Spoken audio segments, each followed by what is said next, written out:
It is so good to be with you this morning. As we begin our time together, I want to share the words of William Schultz. Come into this place of peace, and let its silence heal your spirit. Come into this place of memory, and let its history warm your soul. Come into this place of prophecy and power, and let its vision change your heart.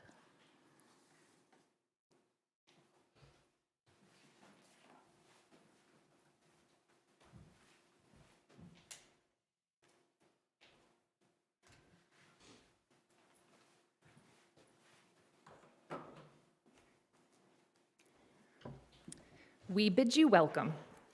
We do not ask what you believe or expect you to think a certain way, but only that you try to live a kindly, helpful life with the dignity proper to a human being. Welcome all who believe that religion is wider than any sect and deeper than any set of opinions. Welcome all who might find friendship, strength, and encouragement for daily living. Good morning.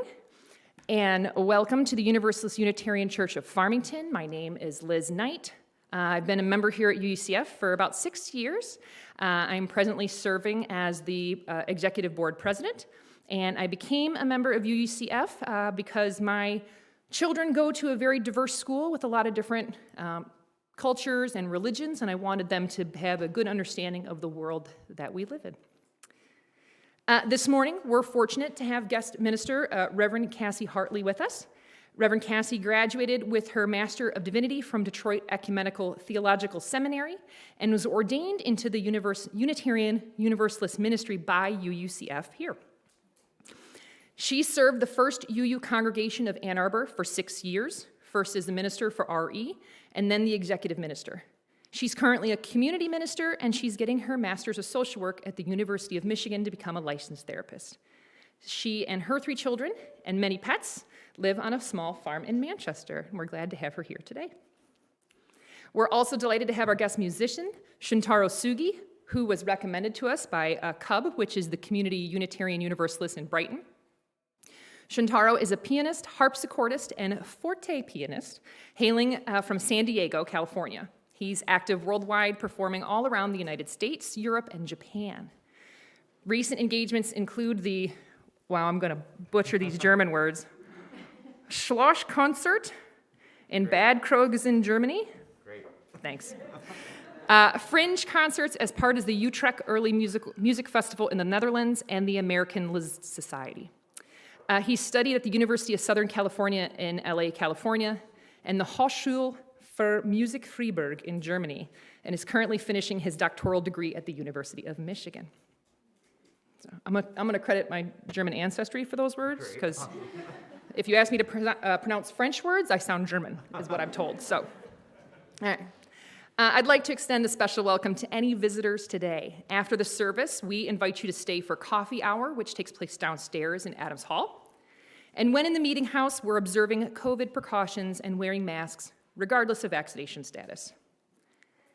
Religious education classes are usually held in our RE classrooms during the service, but today we have a message for all ages, and the children, tweens, and teens have been encouraged to join for a portion of the service. You may hear some youthful and not so youthful noises during the service. Joys and sorrows will be shared later in the service. You're welcome to come up to the microphone at that time and share. Fill out a blue card, which is found in the pews. Right, looks like this. Or you can text the phone number listed on page 2 of the order of service. The ushers will bring me the blue cards and I get the text, so I will read them at that time. I would now like to take a moment to ask you to silence your phones. And with that, please welcome Reverend Cassi Hartley as she leads us in our message for all ages.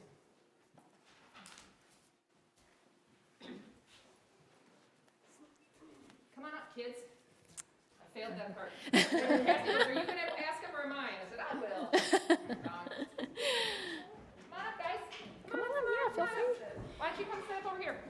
The images are going to be right there, so whatever looks best for you. Come sit over here, guys. Screen. Come sit over here, then you can see it. Yeah, I can see the screen. Yeah, there you go. Awesome. All right, so many faces. You guys can sit on the steps or you can sit up here.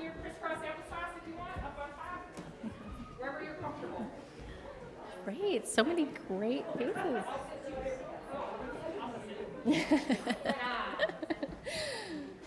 All right. Well, thank you all for joining me up here. So later in the service, the adults are going to be talking about how you deal with change. And as you probably know from the last few years, we've had to deal with a lot of change and maybe times when we don't know what's going to happen and it's a little uncertain. And that can be scary and exciting sometimes. So we're going to hear a message about a little tree and how this little tree dealt with his own changes. This story is by Lauren Long. Once there was a little tree filled with little leaves, who was surrounded by other little trees who had little leaves of their own.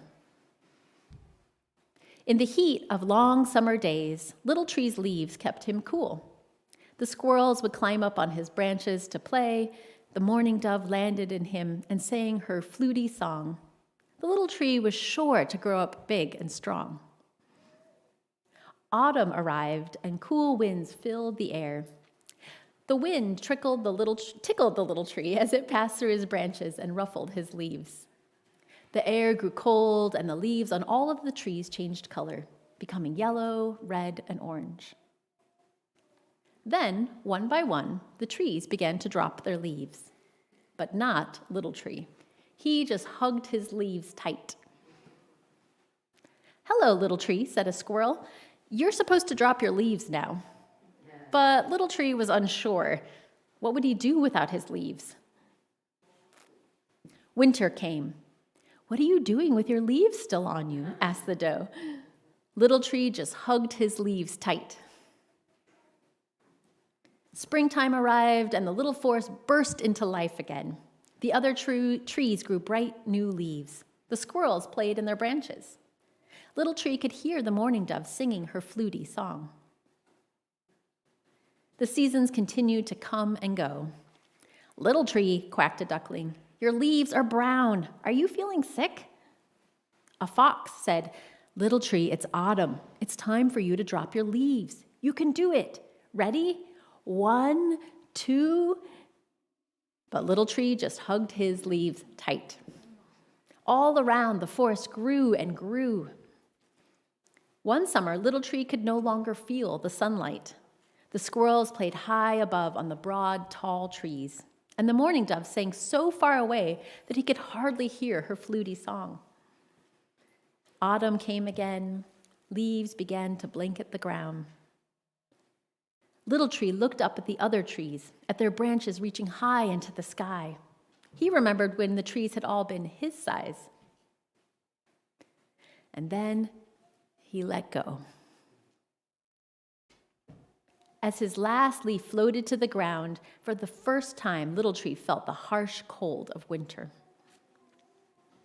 But in time,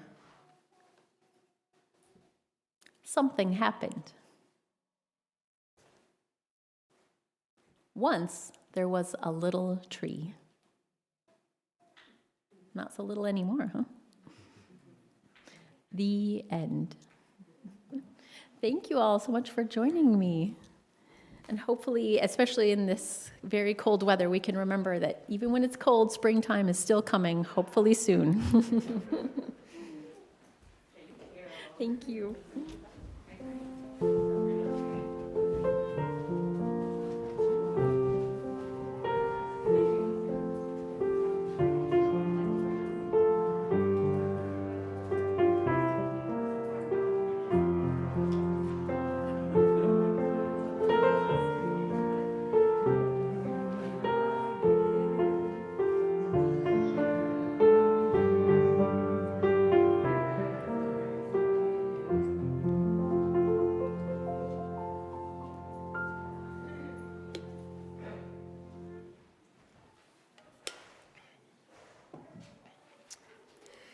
Please join me in stating our shared mission. We seek answers everywhere, include everyone, and live with compassion. I have one announcement here already for me for the crop walk. Crop walk is coming up soon. Wait. this is last year's announcement I think I found. When is Crop Walk? May 7th. So I'm going to make it anyways. All right, so Crop Walk is coming up May 7th, and some of our friends here in the congregation as well as in the community will be walking. So look for more information soon. We're going to try and share the team pages on our social media so you can donate electronically, and then there'll be some announcements coming in the future. You can donate here on Sunday to walkers, or you can sign up to walk yourself. So Tom and Hope, come on up.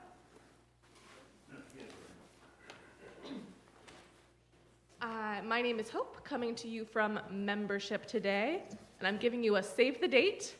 We are doing a spring fling, the first time in my known history, and the date is April 30th, after service. We're gonna have outdoor activities for the kids. We're looking to have like a meditative walk or activity for the adults, and you get to hang out with kids. Thanks, guys. Put it on your calendar. And I'm sure membership on RE will have all sorts of chances for people to volunteer for that. My announcement, or just very quick, I volunteer at a little museum in West Bloomfield, the Orchard Lake and Long Lake. Neat little museum. We have a special guest today who is going to be making presentations up there. Hopefully some of you who are free can come up and hear our friend Brian Golden talk about the interurban railway going through town. So if you haven't heard about that, it's a fascinating little bit of history, and hopefully we can see some people there.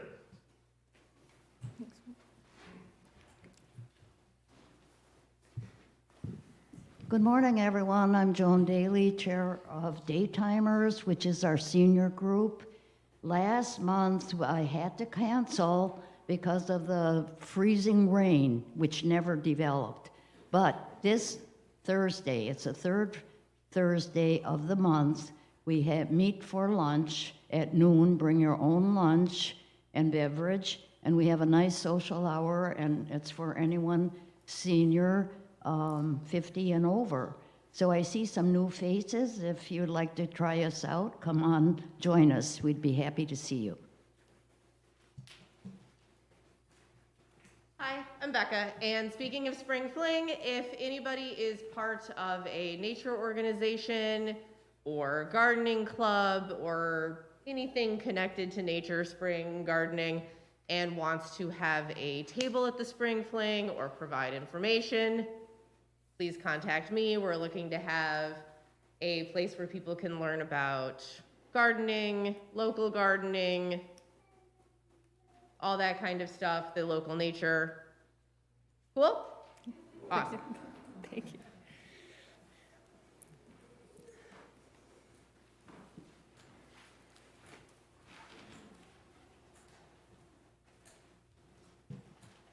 Hi, I'm Libby Berger. I'm a member of the Social Justice Committee. You all have heard for quite a while about these quilts that we're making from t-shirts. And I'm hoping that we're really going to get going on sewing these together and cutting them out and all kinds of little things on that by early April. So if you are interested, please come let me know.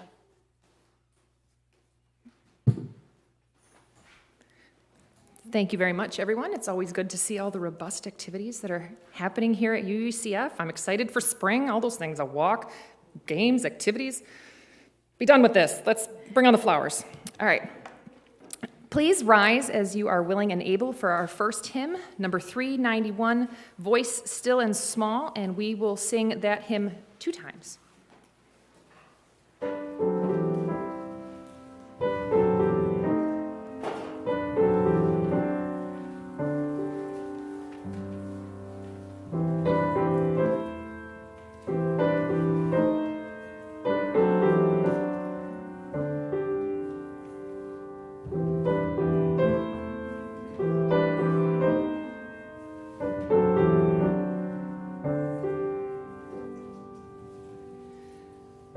Still small.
This morning's reading comes from the artist and poet Jan Richardson.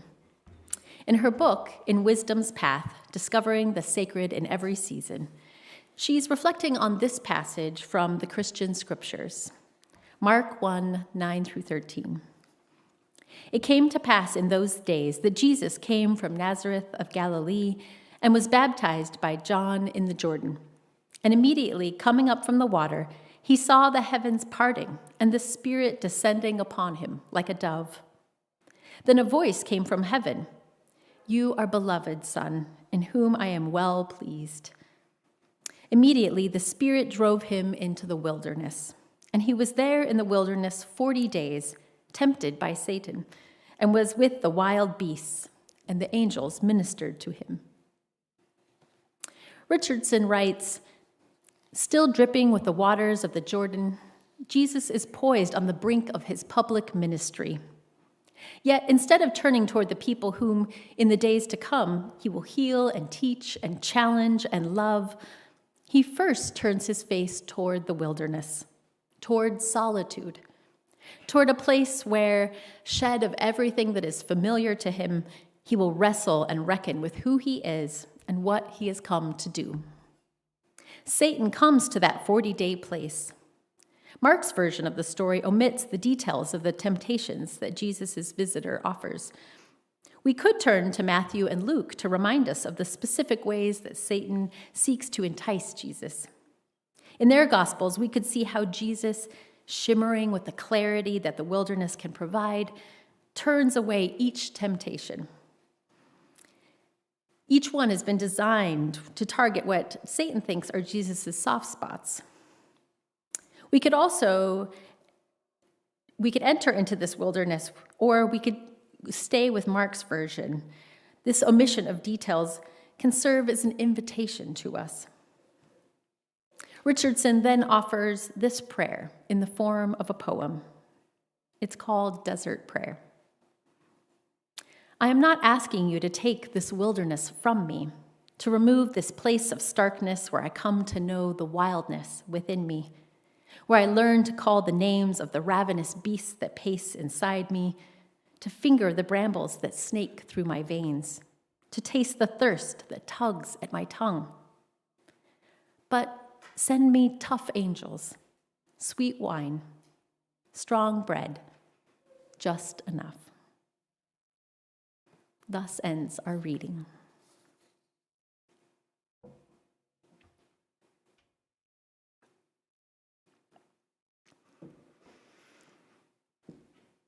When I first started applying for seminary and to become a credentialed minister, I expected a lot of questions about my background and how that would inform my ministry, what my spiritual practices were, and what my personal theology was. What I did not expect was how often people would ask me questions like, do you know that many couples get divorced during seminary? Are you prepared for that possibility? Do you have a good support system? The first time someone asked me these kinds of questions, I took it in stride. It made sense that divorce was a risk since ministerial formation is such a long and stressful process. It would surely take a toll on any family and push some to the point of breaking. But one day, in the middle of an interview, it occurred to me that I should check this assumption by asking the interviewer in return, why exactly is divorce a risk of seminary and ministry? I was surprised when the person responded, becoming a minister forces you to change and grow so much over time. And sometimes if your spouse isn't changing and growing with you, you wake up one day and realize that you're married to a stranger. 10 years later, I realized the full truth of these words. I had spent the last decade changing and growing in ways that were different from my spouse. But it wasn't so much that I woke up and discovered he had become a stranger to me, but that I woke up and discovered that until recently, I had been a stranger to myself. I realized I had convinced myself my entire life that I had a great childhood and wonderful parents. But the more I learned in seminary and in therapy what healthy relationships and communication really look like, the more I realized how not okay things had been in the past. and how not okay things continued to be. I thought I was living my life according to my own script, but I soon realized that I had been repeating unhealthy patterns that had been passed down for generations.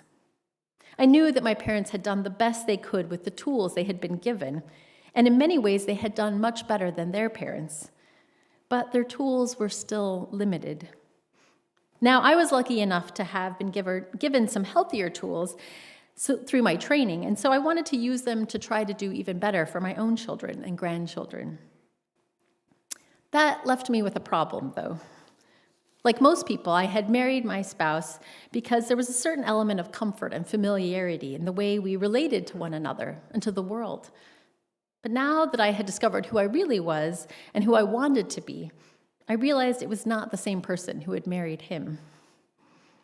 We tried to walk the same path forward, especially for the sake of our children, but it eventually became clear that our paths had diverged too far.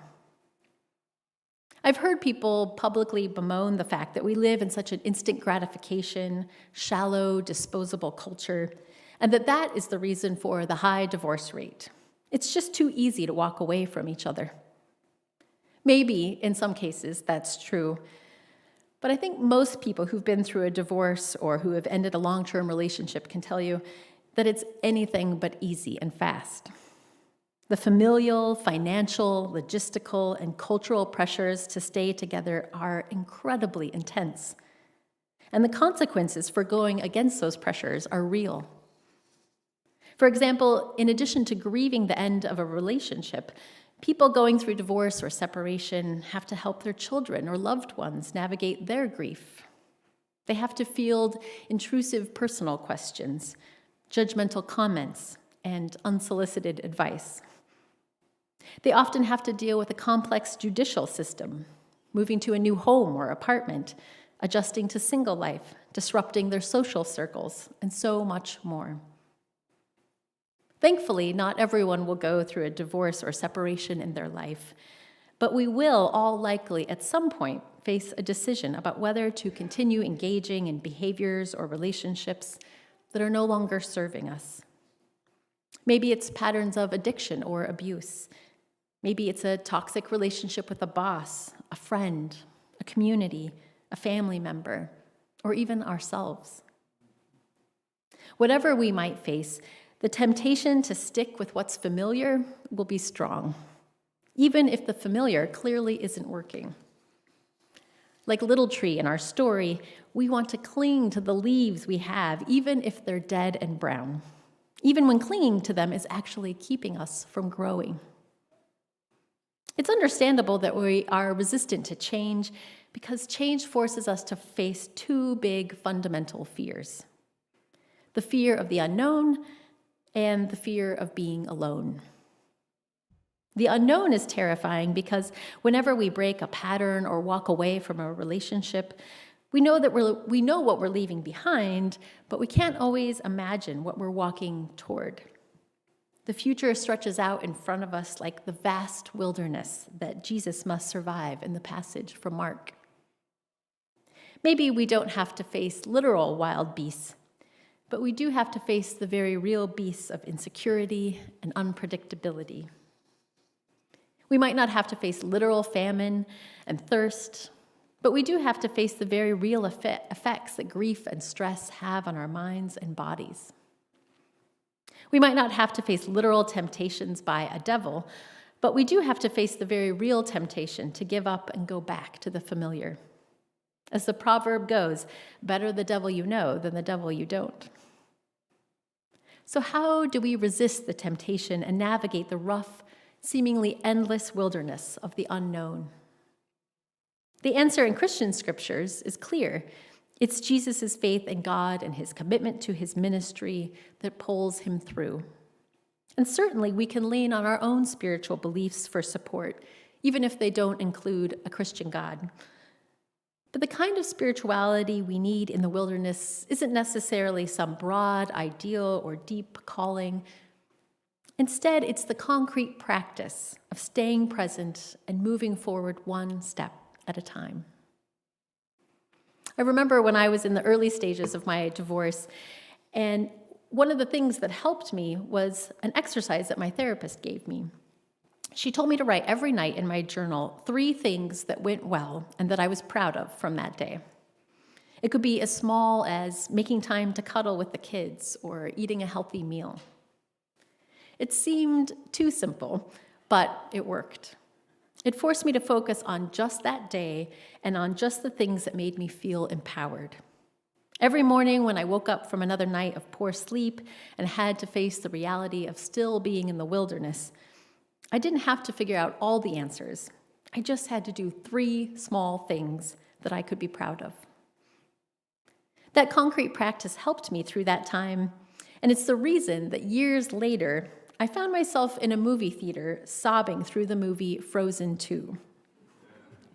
I know it's a Disney movie, but stay with me. In case you haven't seen it, I'll explain that Elsa is the Snow Queen, and she and her devoted sister Anna are rulers of Arendelle, a fictional Scandinavian-inspired kingdom. Anna begins this movie by happily singing about all the things that never change. So, of course, shortly afterward, everything starts changing. This forces her and Elsa and their friends to leave their kingdom and enter into a magical forest. As they enter, the way back home is sealed off, seemingly forever.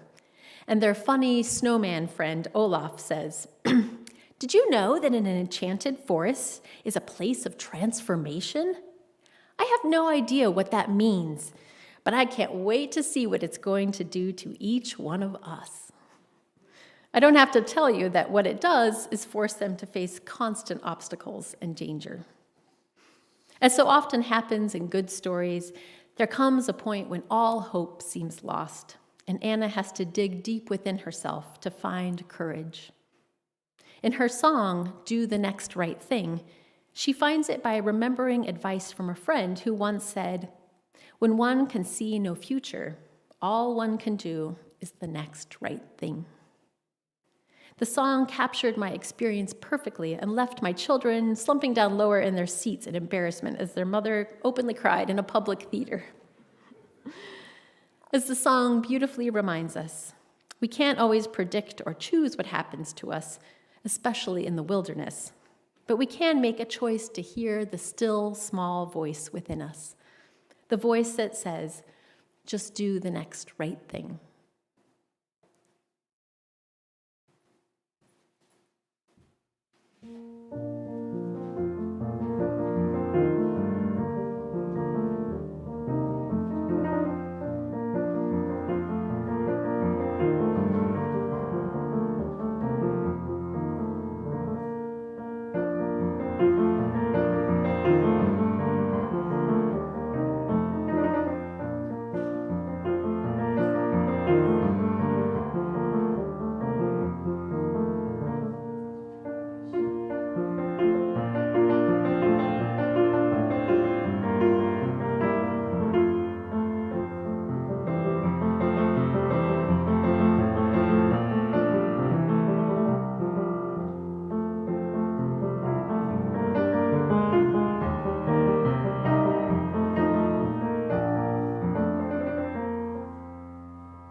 There is an analogy about crabs that's often used when talking about the ways that families and other human systems work. It goes like this. If you put a single crab in a bucket, it will eventually crawl out and escape. But if you put a group of crabs in a bucket, none of them will escape. Because as soon as one tries to crawl out, the others will grab it and pull it back down. This is probably due, if it's true, to an instinct to cling to each other during times of danger. But the result is that they end up hurting rather than helping each other. In humans, this crab bucket effect, as it's often called, can show up when someone in a family or other system like a community tries to make a change. Even if the changes are positive, and even if someone is only changing themselves, it has a ripple effect on the whole system. And as much as individuals don't like change and uncertainty, groups of people in systems like it even less. Systems try to maintain homeostasis, even if the homeostasis isn't healthy. The result is that others will do their best, usually unconsciously, to pull that person off the side of the bucket. This could look like criticizing or demeaning them, offering well-meaning but hurtful advice, invalidating their experiences, trying to sabotage their efforts, or even threatening to end their relationship with them. Of course, in healthy systems, people will boost each other up rather than tearing each other down. But in unhealthy systems, the crab bucket effect can be devastating. People who want to change are faced with a seemingly impossible choice sometimes. Give up and let others pull them back down, or fight to get out, but risk ending up alone.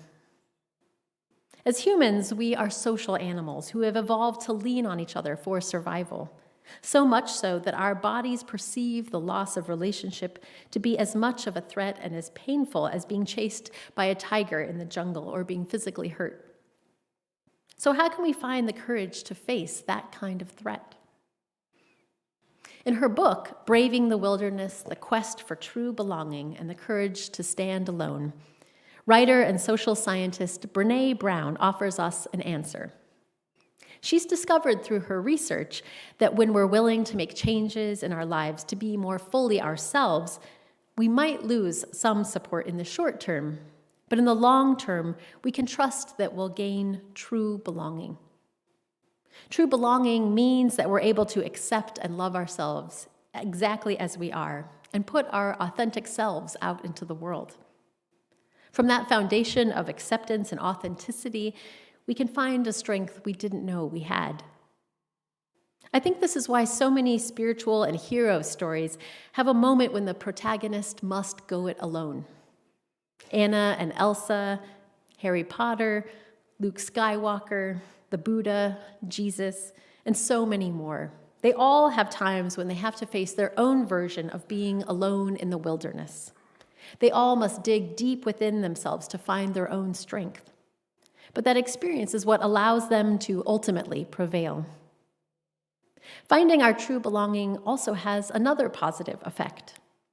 For all the relationships that we might lose, we also gain the ability to form new relationships with healthier people who love us and accept us just as we are.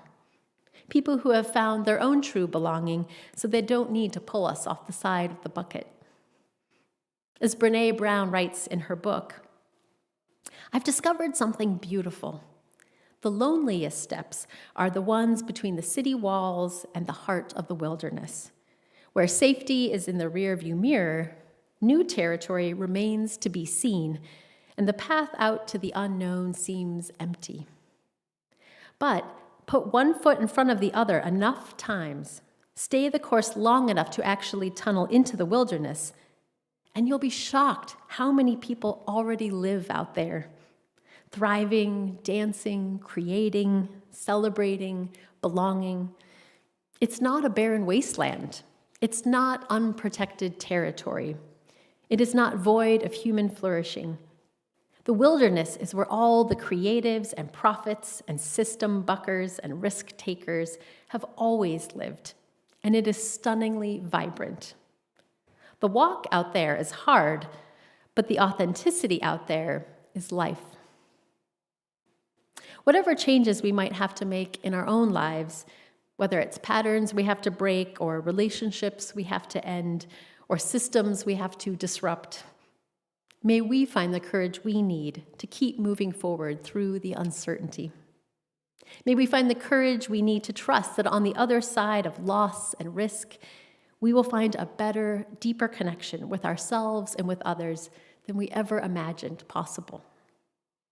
May we carry with us on our journeys the words of Jan Richardson's Desert Prayer. I am not asking you to take this wilderness from me, to remove this place of starkness where I come to know the wildness within me, where I learn to name the names of the ravenous beasts that pace inside me, to finger the brambles that snake through my veins, to taste the thirst that tugs at my tongue. But send me tough angels, sweet wine, strong bread, just enough. May it be so.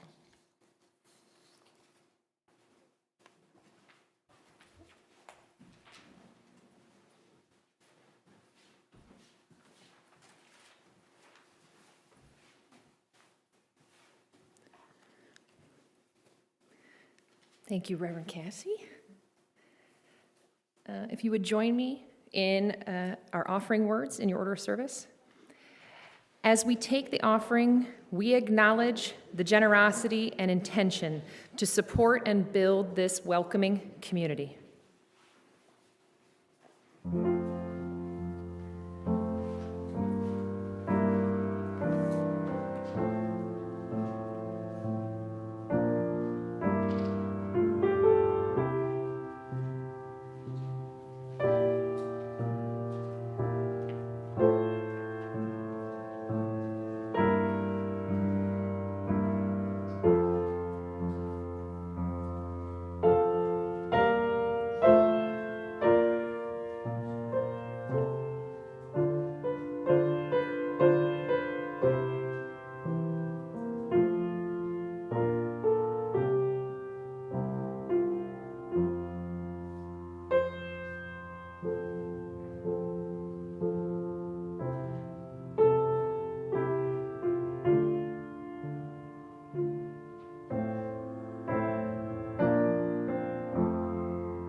If you are visiting us for the first time and you are comfortable doing so, we'd love to have you stand and tell us where you're from and how you heard about us. We would love to meet you. we have any new faces in here today? I haven't looked all the way to the back. Hi. Hi. Nice to meet you.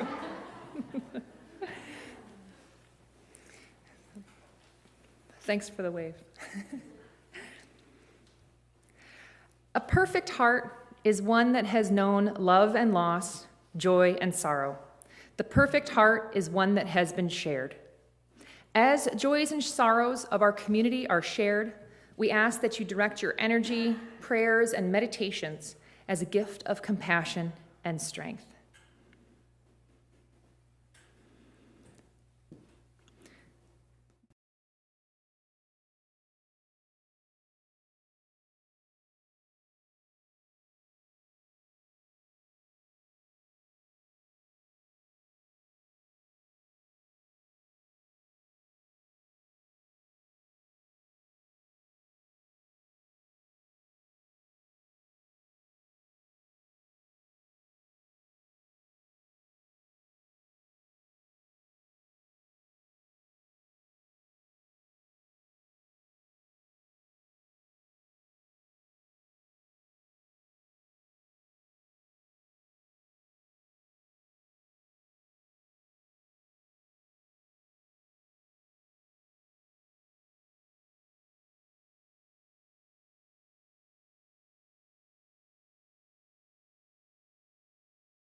The new piece.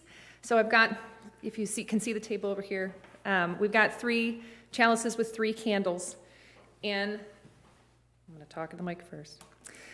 I'm going to light the 3 candles for those intentions that rest in the silent sanctuary of our hearts. 1 for the joys, 1 for the sorrows, and 1 for the strength of the gathered community that can support you here and bring you peace.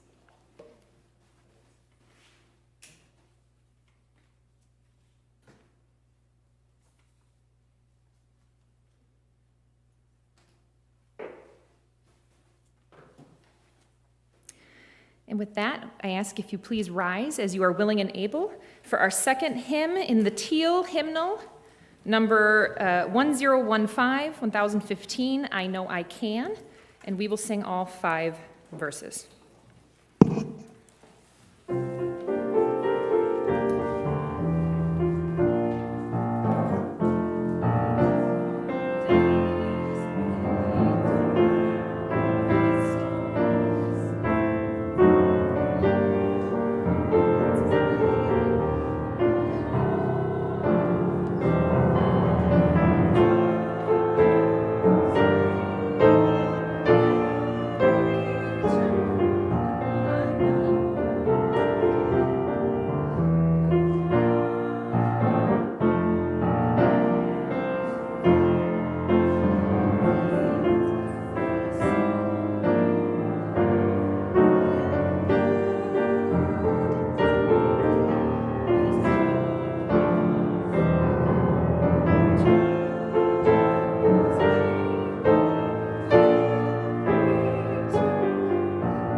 As we prepare to part today, I want to leave you with these words, once again from Brené Brown.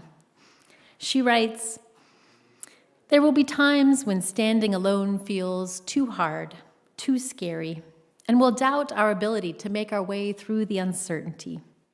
Someone somewhere will say, 'Don't do it. You don't have what it takes to survive the wilderness.' This is when you reach deep into your wild heart and remind yourself, 'I am the wilderness.' Be the wilderness, beloveds, and hold one another with love until we are gathered again. May it be so."